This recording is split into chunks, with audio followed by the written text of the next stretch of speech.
Crack U P S C together എന്ന ഈ YouTube ചാനലിലേക്ക് എല്ലാവർക്കും സ്വാഗതം. Crack U P S C together എന്ന ഈ യൂട്യൂബ് ചാനലിൻ്റെ പ്രധാന ഉദ്ദേശ ലക്ഷ്യം യു പി എസ് സി ആസ്പിരൻസിന് ആവശ്യമായിട്ടുള്ള U P S C related contents, motivations, tips and tricks provide ചെയ്യുക എന്നതാണ്. IAS, IPS, IFS സ്വപ്നം കാണുന്ന വ്യക്തിയാണോ നിങ്ങൾ? എന്നാൽ എന്താണ് സിവിൽ സർവീസ് എക്സാം എന്ന് നിങ്ങൾ അറിഞ്ഞിരിക്കണം. Union public service commission UPSC conduct ചെയ്യുന്ന ഒരു കോമ്പറ്റേറ്റീവ് എക്സാമാണ് civil service exam. IAS, IPS, IFS എന്നിങ്ങനെ 24 സർവീസുകളിലേക്ക് കാൻഡിഡേറ്റ്സിനെ റിക്രൂട്ട് ചെയ്യുന്നതിനാണ് ഈ എക്സാം കണ്ടക്ട് ചെയ്യുന്നത്. സിവിൽ സർവീസ് എക്സാം എഴുതുന്നതിനായി ഒരു കാൻഡിഡേറ്റിന് ആവശ്യമായിട്ടുള്ള എലിജിബിലിറ്റീസ് എന്തൊക്കെയാണെന്ന് നമുക്ക് ഇനി പരിശോധിക്കാം. 21 വയസ്സാണ് സിവിൽ സർവീസ് എക്സാം എഴുതുന്നതിന് മിനിമം വേണ്ട യോഗ്യത. ജനറൽ കാറ്റഗറിക്ക് മാക്സിമം 32 വയസ്സ് വരെയും OBC കാറ്റഗറിക്ക് മാക്സിമം 35 വയസ്സ് വരെയും SC/ST കാറ്റഗറിക്ക് മാക്സിമം 37 വയസ്സ് വരെയും ഈ എക്സാം എഴുതാവുന്നതാണ്. സർവീസ് എക്സാം എഴുതുന്നതിനായി മിനിമം വേണ്ട വിദ്യാഭ്യാസ യോഗ്യത എന്ന് പറയുന്നത് ഏതെങ്കിലും റെക്കഗ്നൈസ്ഡ് യൂണിവേഴ്സിറ്റിയിൽ നിന്നും ഒരു ഡിഗ്രിയാണ്. ഫൈനൽ ഇയർ സ്റ്റുഡൻസിനും പ്രിലിംസ് എക്സാമിനെ രജിസ്റ്റർ ചെയ്യാവുന്നതാണ്. എന്നാൽ മെയിൻസ് എക്സാം ആവുമ്പോഴേക്കും ഡിഗ്രി റിസൾട്ട് വന്നിട്ടുണ്ടാവുകയും പാസ്സാവുകയും വേണം. ഇതായി നമ്മൾ നോക്കുന്നത് എത്ര അറ്റംപ്റ്റ് ഉണ്ടെന്നാണ്. ജനറൽ കാറ്റഗറിക്ക് 6 അറ്റംപ്റ്റും OBC കാറ്റഗറിക്ക് 9 അറ്റംപ്റ്റും SC/ST കാറ്റഗറിക്ക് അൺലിമിറ്റഡ് അറ്റംപ്റ്റുമാണ് ഉള്ളത്. പ്രിലിംസ്, മെയിൻസ്, ഇൻ്റർവ്യൂ എന്നീ 3 ഘട്ടങ്ങളിലായിട്ടാണ് ഈ എക്സാം നടക്കുന്നത്. പ്രിലിംസ് എക്സാമിന് 2 പേപ്പറാണ് ഉണ്ടാവുക. രണ്ടും ഒബ്ജക്റ്റീവ് ടൈപ്പ് പേപ്പേഴ്സാണ്.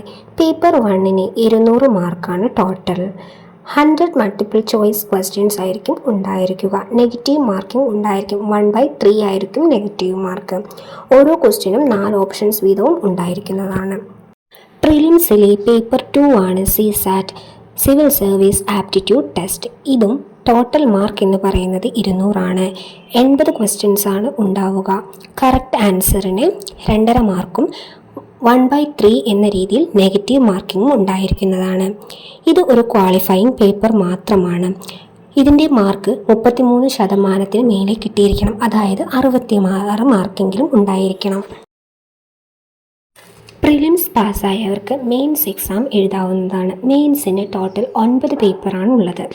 ഇതിൽ പേപ്പർ A എന്ന് പറയുന്നത് ഏതെങ്കിലും ഒരു ഇന്ത്യൻ ലാംഗ്വേജ് ആണ്. 3 hours ആണ് ഇതിൻ്റെ ടൈം. 300 മാർക്കിലാണ് ഈ എക്സാം നടക്കുക.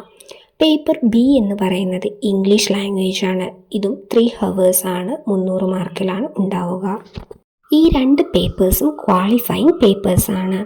25% മാർക്ക്, അതായത് 75 മാർക്ക് ഈ എക്സാമിന് കിട്ടിയിരിക്കണം. എന്നാൽ മാത്രമേ ബാക്കി മെയിൻസിലെ 7 പേപ്പേഴ്സും ഇവാലുവേഷന് വേണ്ടിയിട്ട് പരിഗണിക്കുകയുള്ളൂ.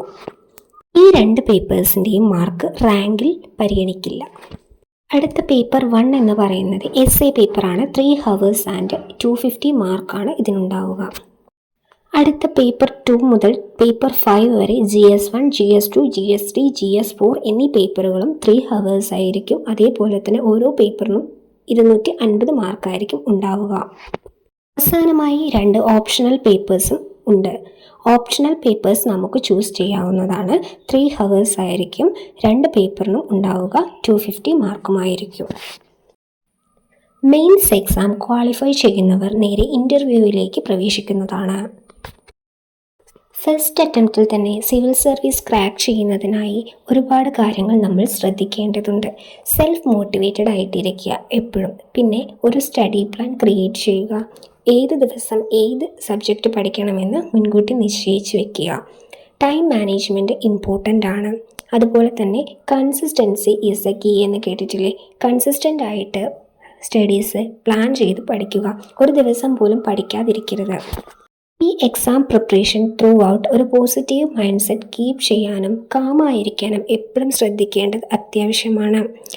പിന്നെ സപ്പോർട്ട് സിസ്റ്റം എന്ന് പറയുന്നത് ഒരു ഇമ്പോർട്ടൻ്റ് ആയിട്ടുള്ള കാര്യമാണ്. പ്രിപ്പറേഷൻ്റെ സമയങ്ങളിലെങ്കിലും പോസിറ്റീവ് മൈൻഡ് സെറ്റുള്ള നമ്മളെ പ്രോത്സാഹിപ്പിക്കുന്ന ആൾക്കാരുമായിട്ട് കണക്ഷൻ വയ്ക്കാൻ പ്രത്യേകം ശ്രദ്ധിക്കുന്നത് എന്തുകൊണ്ടും നന്നായിരിക്കും. അല്ലെങ്കിൽ നെഗറ്റീവ് പീപ്പിൾസിൻ്റെ ഇൻഫ്ലുവൻസ് നമ്മളെ മെൻ്റലി ഇൻഫ്ലുവൻസ് ചെയ്യാൻ ഒരുപാട് ചാൻസ് ഉണ്ട്. ഈ സിവിൽ സർവീസ് യാത്രയിൽ നമുക്ക് എപ്പോഴും കൂട്ടായി വേണ്ട ഒന്നാണ് കറണ്ട് അഫെയർസ് എന്നത്. അതുകൊണ്ട് തന്നെ എപ്പോഴും അപ്ഡേറ്റഡ് ആയി ഇരിക്കാൻ ശ്രദ്ധിക്കുക. ഏറ്റവും പ്രധാനപ്പെട്ട പോയിന്റ് എന്ന് പറയുന്നത്, നമ്മൾ ഒരിക്കലും മറ്റുള്ള ആസ്പിരൻസുമായി നമ്മളെ കമ്പയർ ചെയ്യാൻ പാടില്ല. എന്നെക്കാൾ കൂടുതൽ മറ്റൊരാൾ പഠിക്കുന്നുണ്ടല്ലോ, അവർ ഇത്ര ബുക്ക് കവർ ചെയ്തു എന്നുള്ള തോട്ട്സ് ഒന്നും ഈ ഒരു സ്റ്റഡി ടൈമിൽ നമുക്ക് ആവശ്യമില്ല. അത് നമ്മളെ മെൻ്റലി ഡ്രെയിൻ ചെയ്യും. സിവിൽ സർവീസ് ആസ്പിരൻസിന് എല്ലാവർക്കും ഈ വീഡിയോ ഉപകാരപ്രദമായെന്ന് ഞാൻ വിശ്വസിക്കുന്നു. UPSC റിലേറ്റഡ് എന്ത് ഡൗട്ട് ഉണ്ടെങ്കിലും നിങ്ങൾക്ക് കമൻറ്റ് ബോക്സിൽ കമൻറ്റ് ചെയ്യാവുന്നതാണ്. ഞാൻ അത് വെച്ച് വീഡിയോസ് ചെയ്യുന്നതായിരിക്കും. ഡെയിലി വീഡിയോ നോട്ടിഫിക്കേഷൻ ലഭിക്കുന്നതിനായി ചാനൽ സബ്സ്ക്രൈബ് ചെയ്യാനും UPSC ആസ്പിരൻസ് ആയിട്ടുള്ള ഫ്രണ്ട്സിന് ഷെയർ ചെയ്ത് കൊടുക്കാനും മറക്കരുത്.